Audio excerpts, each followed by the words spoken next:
Good morning, guys. Welcome to the Anfield Review Pod. I'm Owen James. This is your Liverpool news update. It is still the international break, but it's getting closer. It's getting closer to Friday the 4th of April when Liverpool are finally back in action again. Something to look forward to. Possibly, I guess, it is Manchester City in the FA Cup. It will be a massive test for the Reds. And look, I think we're going to look at the upcoming 5 fixtures, and really failure is not an option. And if Liverpool do not win all these 5 games, or at least win 4 and progress via not ballsing up the 5th one, then realistically, does Arne ever have a future at this football club? I mean, I know it's hanging by a thread at this moment in time. Of course it is, after the recent form and the way the club have been playing and just a genuine downward spiral there's been this season around the club, thanks to Slot and Slot ball. But look, we need everyone back as fit as can be. I mean, we know, look, Conor Bradley is gone for the season. Giovanni Leone likely to be gone, obviously. I mean, there is talk of Leone being back in late April, but I think that is unlikely to see him play any way, shape or form between now and the end of this season. I think, though, it's looking good, obviously, for him to be back and raring to go ahead of next season, whoever is the manager and whoever is in the squad next season. But look, the big talk, of course, is around this man. I've just got a couple of things that I want to pick up on this before I talk about, the fitness side of it heading into Friday's game. I've got to say the silence around this man's announcement from the football club, it is just incredible. Nobody in the football club hierarchy has come out and said a thing about this man's retirement. Well, not retirement, sorry, him leaving the club. No one has come out and spoken. Jurgen Klopp arrived in the UK and pretty much within the hour of arriving in the UK had already put his thoughts down around Mo Salah. And I know, look, it's different now. Mo's obviously, Jurgen's not employed by the club, and I get that and I understand that. And I get also that Slot is obviously on holiday yet, probably still, which is ridiculous at this time of year when we're coming into one of the hardest, toughest times of the season. You'd think he'd be back working with his staff, working with the players that are not on international duty to get them ready for this. Get ready for this running to the end of the season. But, hey, what am I to say? We all know that Arne Slot loves a holiday.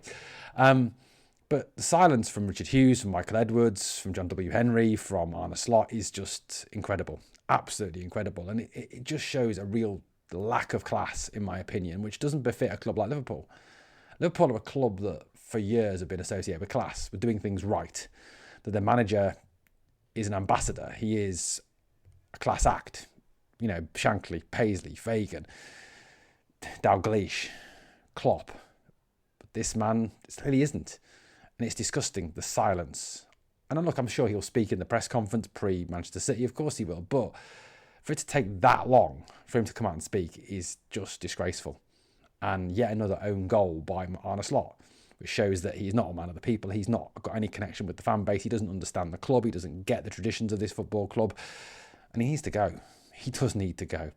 In terms of that fitness, look, I think most of the fitness is trending towards Salah being available for that Manchester City game on April the 4th. Look, I mean, this guy takes care of himself, doesn't he? He is physically fit. You've only got to look every time he takes off his shirt to see this is a guy who really does take care of himself. The other players have spoken about it, haven't they? About the fact that he does take care of himself.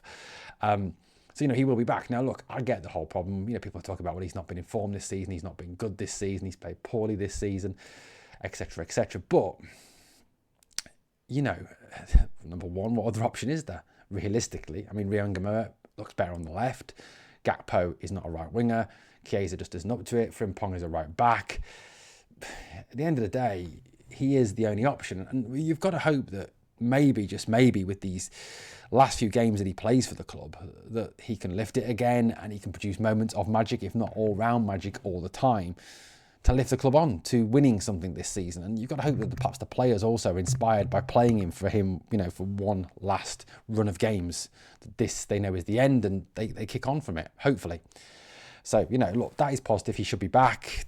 Gives us more players to pick from. The bigger the squad, the better for the manager, the better for the squad as well. So, positive, I suppose, that he will be. I think that Friday's game will come way too soon for Alexander Isak. He has been doing light training, as we know, and there's even been a joke going around that he's grown a beard so he looks a bit more like Cody Gakpo, so he might get more game time. Slot did speak pre-international break about him being available for the PSG games, which is positive, getting some minutes out of him.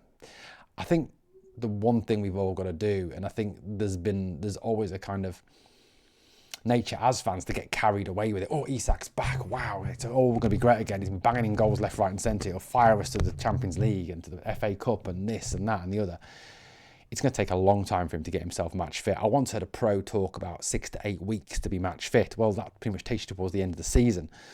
You know, this is a guy who's come back from a broken leg, for goodness sake. It's going to take time. He is not going to look as sharp and as quick and as agile as he did. And he's going to take time to get confidence as well. That's another thing. Players need to build confidence up in their injury, that it won't go again, that there won't be any sort of weakness there, and that they're able to do the things they used to do, turn, jump, run, the way they were pre-injury. So look, I mean, Isak will be back, probably around the PSG game, but you've got to temper your expectations as to what you will see from this man, in my estimations.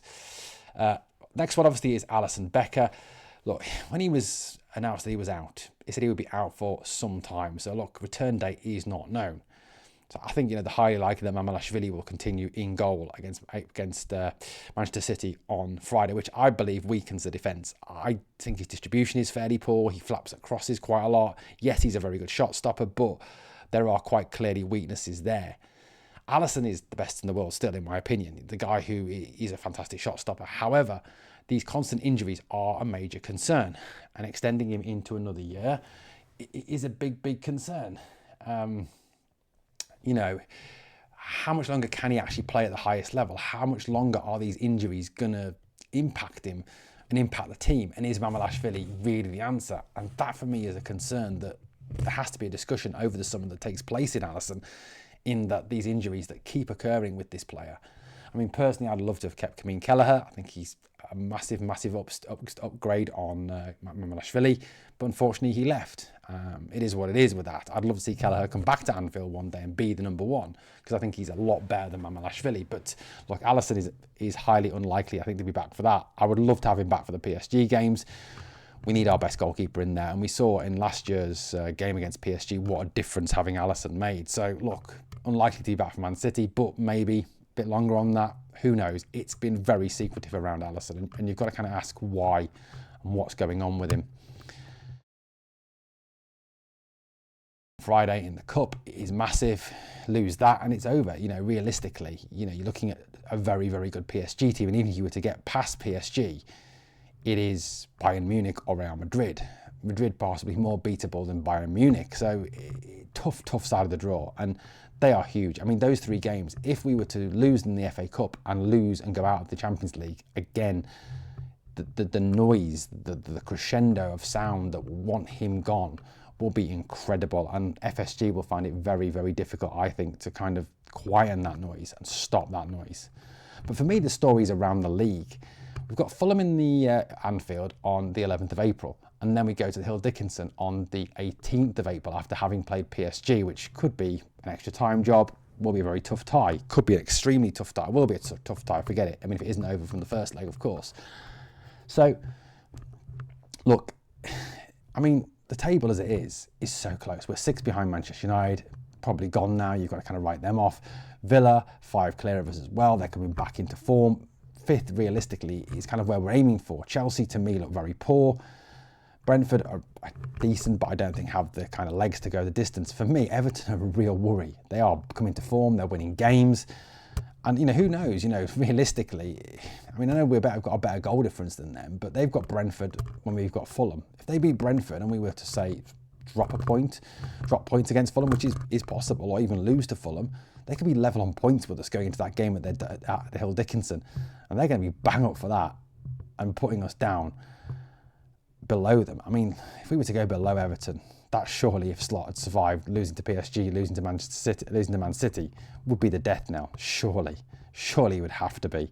But it's a really big run of 5 fixtures, and 4 wins out of those 5 ties, I think, sees you through. Obviously, we'll definitely see you through in the FA Cup, and could well see you through in the Champions League. It's massive, though. I mean, it's going to take incredible performance, a Real Madrid performance, a Frankfurt away performance, a Galatasaray at home performance for us to get through those 5 games with 5 victories and go on to the next round in every competition and be up there in the league still competing for a top 4 place. It's huge. I mean, it isn't any bigger than this. Failure is just not an option. There is no literally no falling off the tightrope now. It's do or die. It is absolutely do or die for this football club going through these next 5 games. Guys, let me know your thoughts and opinions in the comments. Obviously, please like, comment, share and subscribe to the channel. And we'll catch you very soon here on the Anfield Review.